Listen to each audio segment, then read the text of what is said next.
I prepared for my IELTS within 20 days and I was able to score a band 8. I didn't know much about IELTS exam back then. It was the first time I ever took it. And English is not my first language, it's like my fifth language. And my English was not really good at the time of my test.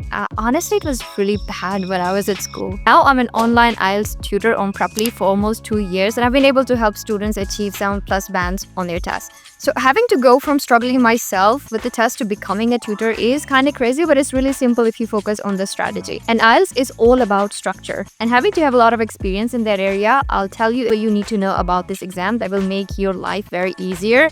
And it will save a lot of money if you've been taking this test over and over again. I will talk about one section for this video, which is writing, because I'm going to get into every detail. So if I talk about all the 4 sections in this video, then it will be a pretty long video. So I'll make separate videos for each section. But before I get into very intricate details, I want to talk about 2 very important things about how you should prepare for this exam. Number 1, do not go for the random practice tests on Google. Not only they're not authentic, but they're completely different from the actual IELTS exam. So even if you do them just for the practice, you're gonna get a totally different thing on the real exam. And since IELTS is very strategic, structured, and you have very limited time, those random tests are not going to be helpful at all. Buy the official Cambridge IELTS books. These are the closest to the real IELTS exam. I bought like 6 of them and I only practiced from those books. I didn't even go for the practice tests on IDP or British Council website.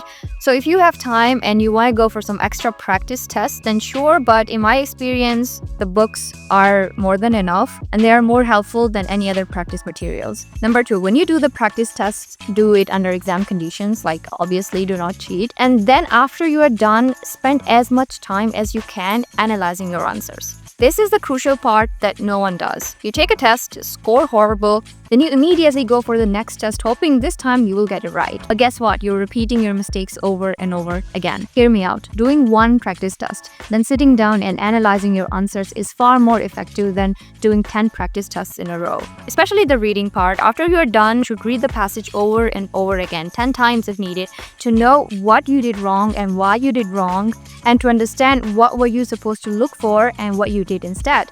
This will help you understand the structure of the test and know what really IELTS wants you to do. Now that I've shared the 2 most important tips, let's get into the writing section. Apparently this section is the hardest, but in my experience, this is the easiest. Hear me out. This is coming from someone who has always been a terrible writer.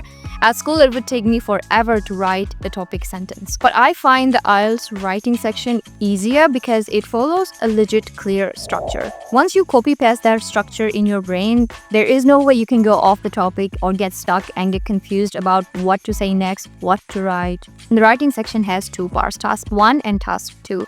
Let's talk about task 2 first because it's comparatively harder and it's the same for both academic and general training test. Now for the task 2, there are 2 main things: idea generation and giving your essay the proper structure. The most common concern of the test taker is, what if I don't know anything about the question? How do I generate ideas then? I used to have the same fear, but IELTS never asks you very specific questions. The questions are designed in a way that you can always have an idea about. Like, it's pretty broad, it's pretty general, and the most common areas are educational, technology, environment, or history. So if you have like very basic knowledge about these topics, you are good to go. The examiners don't care about your ideas. They care about your English. So try to come up with very, very simple ideas. Ideas that you can think fast and provide examples for. And you should be thinking of ideas and examples at the same time before writing a word. Don't just get randomly started after reading the questions. It will just get messed up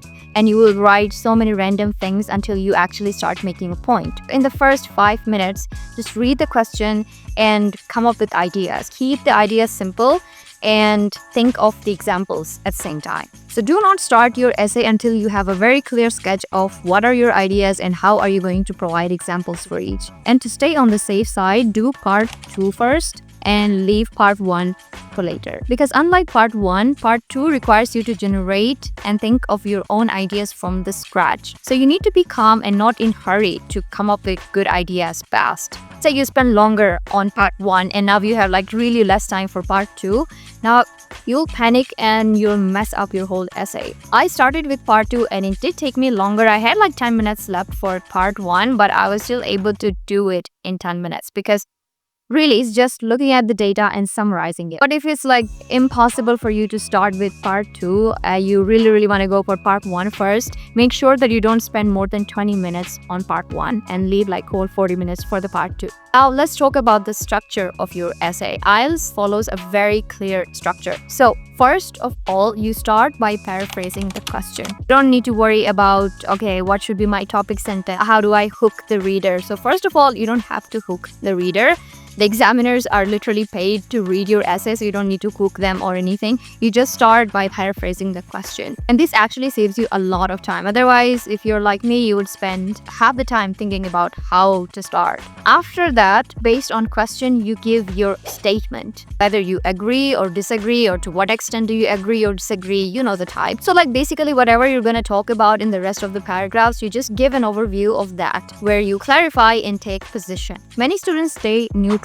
Especially in Asian schooling system, we're often told that it's safe to stay neutral when writing an essay on a given prompt. But on IELTS, you gotta clearly state your opinion. Like when the examiner reads your introductory paragraph, they should already have an idea about what your essay is going to be about. So, paraphrasing the question and giving your statement makes your introduction. That is it. Now for the body paragraph 1, you state your idea. Number 1, explain it a little and then give the example. Really, that's it. Don't go off the topic writing random stuff or doing really extra in the body paragraphs because both time and amount of words are limited. Then same goes for the body paragraph 2. Start by stating your idea. Number 2, then explain it in a couple of sentences, then end it with the example.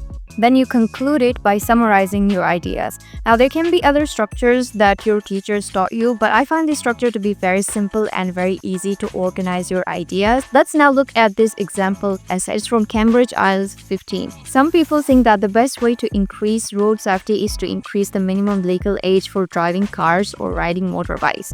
To what extent do you agree or disagree? You can pause and give it a read. As you can see, this person has clearly stated by paraphrasing the question and stating their opinion, making it very clear early on what they think. Then they have presented 2 ideas in 2 separate paragraphs, and one idea is here and the explanation and relevant example to further support their claim. Then again presented another idea, explanation, and example, and finally concluded by summarizing the main points. Always know what the examiner is looking for in your essay. And when it comes to writing, you're being evaluated on 4 things. Number 1, task achievement. Did you answer all parts of the question? Number 2, coherence and cohesion. Are your ideas well organized? Basically, does it follow this structure? Grammatical range and accuracy. Are there any grammatical errors? And lexical resources. And this is where you guys get really anxious, like, oh, I don't know a lot of good words. And then you go and memorize a few words, high-level vocabulary, and then you really try hard to use them in your essay. But that is actually going to crush your whole essay. If you try to use a word that you just memorize or you're not really sure about it, then there is a high chance that you'll use that incorrectly. And you will lose marks over accuracy. And there are no extra marks for fancy words, so why risk it? Try to use as simple words as you can so that you stay accurate. It's never about how fancy your words are. It's always about how appropriate they are. A quick recap of the video. Don't go for random practice tests on random websites that are claimed to be real IELTS tests. They're not accurate. They're not going to help you. Do the practice test under exam conditions and spend a lot of time analyzing your answers. And do not go for the next practice test unless you have understood your weak areas.